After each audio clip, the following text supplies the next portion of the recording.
अकोला जिल्ह्यातील कुरुममध्ये प्रशासनाचा दावा पूर्णपणे फोल ठरलाय। गेल्या 2 दिवसांपासून सुरू असलेल्या संततधार पावसामुळे कुरुम ते खोळद आणि दाढीपेढी पाणंद रस्त्यावर गुडघाभर पाणी साचलं असून चिखलाचं साम्राज्य निर्माण झालंय। राजपथ कंपनीने राष्ट्रीय महामार्गाच्या कामावेळी केलेल्या सदोष नियोजनामुळे पावसाचं पाणी लोकांच्या घरात शिरून मोठं नुकसान झालंय। महाराजस्व अभियानांतर्गत पाणंद रस्ते मोकळे केल्याच्या बाता मारणाऱ्या प्रशासनाविरोधात ग्रामस्थांनी आता तीव्र संतापाची लाट उसळली असून थेट आंदोलनाचा इशारा दिलाय। प्रशासनाच्या वतीने एकीकडे छत्रपती शिवाजी महाराज महाराजस्व अभियान राबविले जाते। या महाराजस्व अभियान अंतर्गत ग्रामीण भागातील असतील अथवा शहरी भागातील विविध नागरिकांच्या समस्या सोडवण्याचे आश्वासन सुद्धा प्रशासनाच्या वतीने देण्यात आलेले आहे। नव्हेच तर गेल्या काही महिन्यांपूर्वीच मूर्तिजापूर येथील लाखपुरी या ठिकाणी महसूल मंत्री बावनकुळे यांचा दौरा झाला होता आणि या दौऱ्यादरम्यान जर पाहायला गेलं तर पाणंद रस्त्यांचा मार्ग मोकळा करू असं सांगण्यात आलं होतं। आम्ही आहोत आज अकोला जिल्ह्यातील मूर्तिजापूर तालुक्यात असलेल्या कुरुम या गावामध्ये। मी दाखवू शकतो कशा प्रकारे हा जो पाणी साठलेला आहे हा पाणंद रस्ता आहे। हा रस्ता कुरुम ते हिवरा कोरडे असतील किंवा इतर काही ग्रामीण भागात जोडणारा हा रस्ता आहे। 30 फुटाचा हा जो रस्ता आहे हा राजपथ कंपनीच्या दुर्लक्षपणामुळे चक्क हा बंद झाला आणि या ठिकाणी पावसाचं चक्क पाणी साठलेलं आहे। गुडघाभर पाण्यामध्ये या ठिकाणावरून नागरिकांना मार्ग काढावा लागतो। तर याच पाण्याचं हे जे पाणी आहे साठलेलं हे पाणी नागरिकांच्या घरात शिरत असल्याचं बोलल्या जात आहे। हवेच तर जे वन्यजीव आहेत, जे सरपटणारे प्राणी आहेत ते सुद्धा आमच्या घरामध्ये प्रवेश करत आहेत। गेल्या कित्येक दिवसांपासून आम्ही प्रशासनाला या बाबत तक्रार सुद्धा केली, परंतु अद्यापपर्यंत आमचा जो हा प्रश्न आहे हा निवारण करण्यात प्रशासन अद्यापपर्यंत कमकुवत पडल्याचं बोलल्या जात आहे।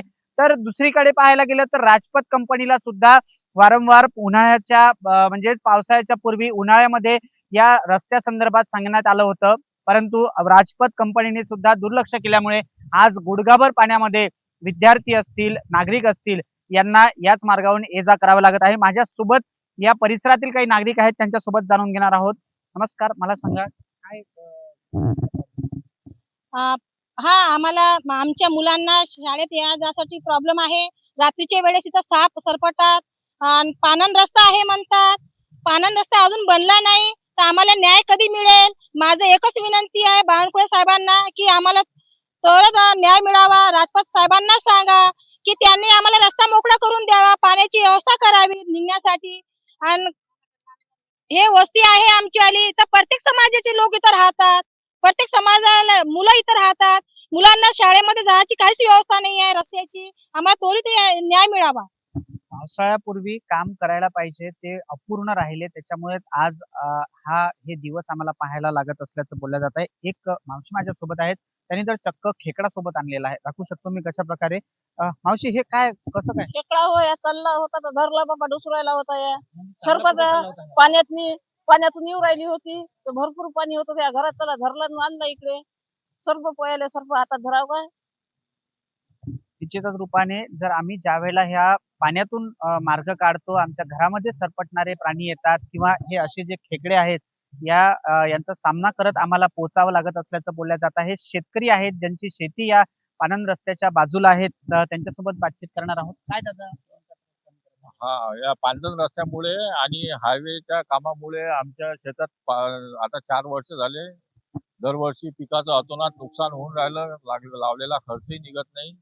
तरी बावनकुळे साहेबांनी आणि हायवेवाल्यांनी दोघांनी या समस्येवर काय तोडगा निघतो त्यावर तोडगा काढून आमच्या समस्येचं निवारण करावं एवढी सरकारला मी या पाण्यामुळे असेल किंवा हे जे पाणी साठलेलं आहे रस्त्यावर, याच्यामुळे काय शेतीचं काही नुकसान किंवा काही? या पाण्यामुळे आमच्या शेतीचं भरपूर नुकसान होतं। याचा पाझर चालते, शेतीचं आलेलं पीक वाहून जाते, खरडून जाते। असं 3-4 वर्षापासून सुरू आहे। जोपर्यंत ज्यावेळेस पासून या पांढरण रस्ता आणि हायवे झाला त्यावेळेस पासून, पण त्याच्याकडे शासनाचं आणि हायवेवाल्याचं अतिशय दुर्लक्ष करण्यात येत आहे या गोष्टीकडे। आणि ओला दुष्काळ असेल किंवा कधी कोरडा दुष्काळ करता विदर्भातील शेतकरी हा हतबल झाल्याचं पाहायला मिळत आहे।